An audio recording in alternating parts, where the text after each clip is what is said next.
শয়তান মানুষের জীবনে ৩টি দরজা দিয়ে প্রবেশ করে। তার মধ্যে একটা দরজা হচ্ছে প্রয়োজন যতটুকু ঠিক তার চেয়ে বেশির পিছনে ছুটা। যতটুকু প্রয়োজন ততটুকুর মধ্যে থাকলে শয়তান এই দরজাটায় অনিরাপদ বোধ করে। কিন্তু মানুষ যখন প্রয়োজনের চাইতে বেশি, একটু বেশি খাওয়া, একটু বেশি পড়া, একটু বেশি কথা বলা, একটু বেশি ঘুমানো, একটু বেশি আরামায়েশ, তখন শয়তান নিরাপদে এই দরজা দিয়ে প্রবেশ করে। শয়তান প্রবেশের আরেকটা দরজা হচ্ছে গাফেলতি। কোনো ব্যক্তি যখন নিয়মিত প্রত্যেকটা ক্ষণে আল্লাহ সুবহানাহু ওয়া তাআলাকে স্মরণ করে, তখন সে একটা শক্তিশালী দুর্গের মধ্যে দিয়ে প্রবেশ করে, দুর্গের মধ্যে দিয়ে চলে যায়।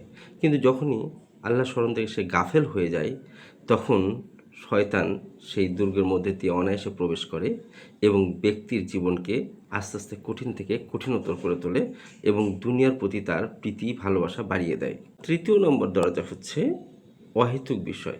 এমন একটা বিষয় যে বিষয়ের সাথে ব্যক্তির কোনো সম্পর্ক নাই, ব্যক্তির এটাতে কোনো মাথা ব্যথাও নাই, এটাতে জড়ানোর প্রয়োজনও নাই, এরপরও যখন জড়িয়ে পড়ে তখন শয়তান তাকে পেয়ে বসে।